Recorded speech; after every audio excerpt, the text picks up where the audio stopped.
Welcome back. Over the past couple of weeks, cable television viewers in America have been witnessing a strange on-air battle. A TV comic taking on America's biggest business news network and hammering away at its economic coverage. The comedian is Jon Stewart, the network is CNBC, and its best-known analyst is Jim Cramer. The Stewart versus Cramer feud has meant much more than ratings. For a country suffering under a recession, Stewart's skewering of CNBC provided a rare glimpse of how bad business reporting can be. The Listening Post's Meenakshi Ravi now on how satire has exposed the failings of the U.S. mainstream news media. Tonight, the week-long feud of the century comes to a head. Cramer, Stewart, welcome to Brawl Street. It was an on-air clash with so much hype that even Jon Stewart, one of the participants, couldn't resist parodying it. People on TV have talked about how much people have talked about it. The TV battle began when Stewart, typically tongue-in-cheek, mocked CNBC's pre-financial crash coverage. Wow. If I'd only followed CNBC's advice, I'd have $1 million today, provided I'd started with $100 million. The televised face-off ended with Stewart unleashing his anger at CNBC, a TV satirist exposing journalistic inadequacy. I understand you want to make finance entertaining, but it's not a game. He voiced a lot of the complaints that many people didn't even know they had. You know, they knew they weren't getting the truth. They knew that there was a full story out there they weren't being told. They felt duped. They're now paying for it. He was challenging the whole role the media has played on this financial crisis. They were just hyping the market, hyping the economy, and not really exposing the fraud and wrongdoers who blew up the real estate bubble. Yes, the U.S. is going to slow down, but there's still a lot of optimism around the rest of the world. It's amazing. We've had a lot of executives on who say the same thing, that in fact their businesses are doing okay. That is amazing. I mean, these CEOs saying their own businesses are doing okay.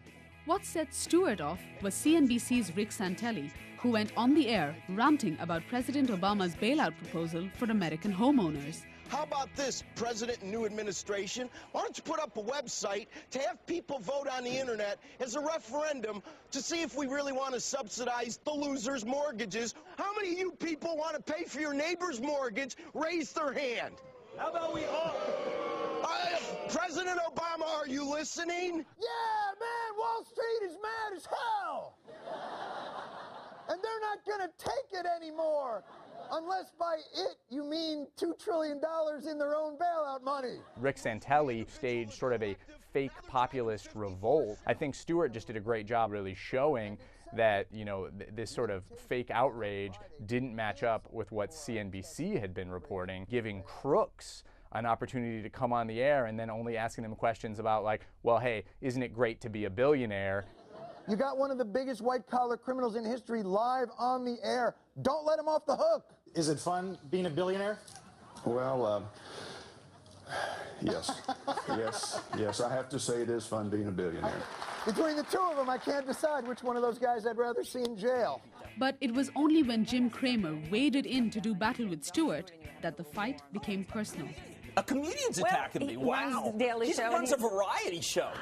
You make it sound like I'm some kind of buffoon. Just flapping my arms with crazy buttons and wacky sound effects.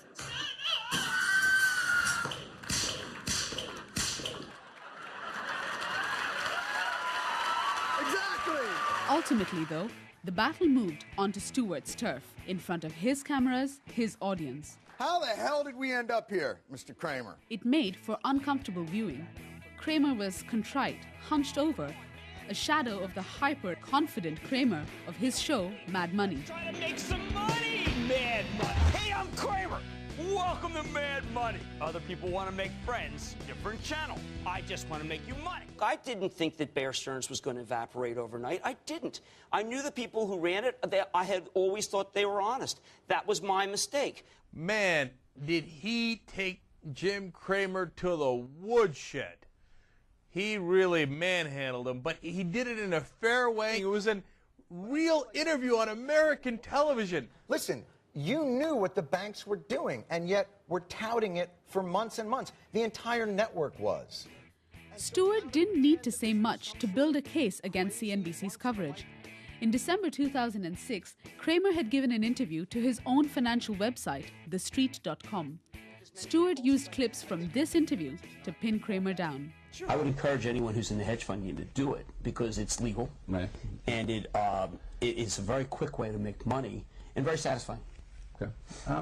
By the way, no one else in the world would ever admit that, but I can care. That's right, and you can say that here. I can't. I'm not going to say it on TV. It's on TV now. I want the Jim Cramer on CNBC to protect me from that Jim Cramer.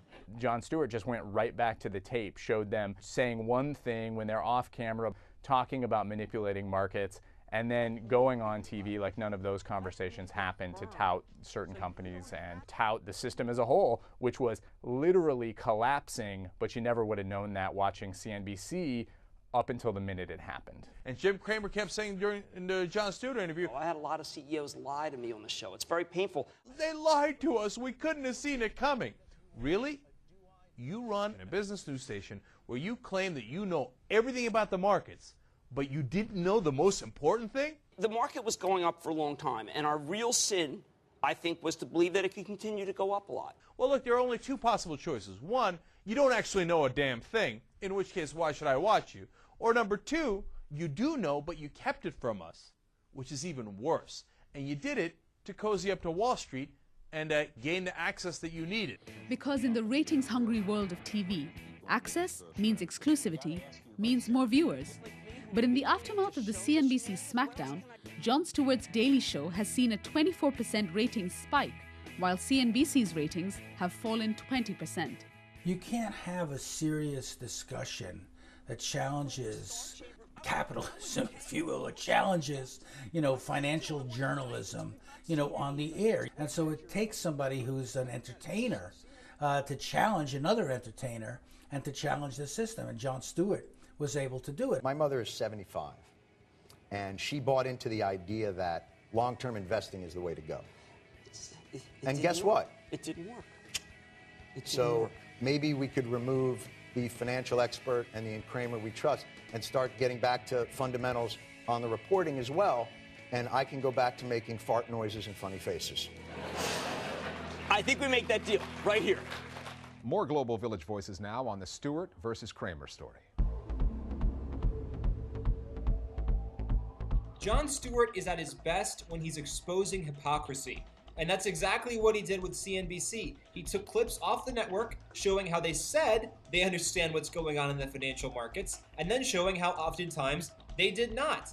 And Jim Cramer derided Jon Stewart for just being a comedian, just some guy who makes jokes, but really, the joke's on CNBC.